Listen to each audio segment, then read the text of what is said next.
بسم اللہ الرحمن الرحیم۔ محترم ناظرین، ہری پیاز دل کی بیماریوں اور آنکھوں کے لیے بے حد مفید ہے۔ یہ معدے کی گرمی ختم کرتی ہے، جسم کی سوجن کو دور کرتی ہے اور شوگر کو بھی کنٹرول کرتی ہے۔ مسور کی دال کھانے سے انسان کا دل نرم ہو جاتا ہے۔ جو لوگ مسور کی دال زیادہ کھاتے ہیں ان کو بہت جلد رونا آ جاتا ہے۔ کنگھا کرنے سے پریشانی دور ہوتی ہے، بال خوبصورت ہوتے ہیں، پیٹھ مضبوط ہوتی ہے، بلغم ختم ہوتی ہے اور دانت مضبوط ہوتے ہیں۔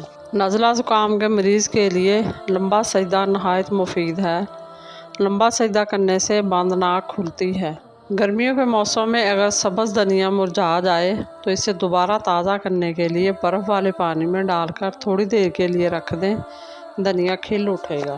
پہلی بار گہرے رنگ کے کپڑے دھوتے وقت ٹھنڈے پانی میں نمک ملا لیں، اس سے کپڑوں کا رنگ پکا ہوتا ہے۔ نمبر 1، بخار والے مریضوں کے لیے سیب سے بہتر کوئی پھل نہیں ہے۔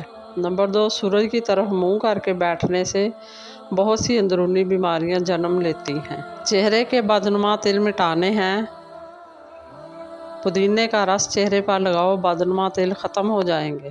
جلدی بوڑھا کر دینے والی عادتیں: دوسرے لوگوں سے حسد کرنا، دوسروں سے ضد اور انا رکھنا، اپنی ماضی کی باتوں پر ہمیشہ سوچنا، دنیا اور پیسوں کی لالچ ہر وقت دل میں رکھنا، ہمیشہ ٹینشن کی باتوں پر سوچنا۔ مزید اسی طرح کی اچھی اور معلوماتی ویڈیو دیکھنے کے لیے میرے چینل کو سبسکرائب کریں، اور اگر آپ کو ویڈیو اچھی لگے تو پلیز لائک ضرور کر دیا کریں۔ اللہ آپ کا اور میرا حامی و ناصر ہو۔ جزاک اللہ۔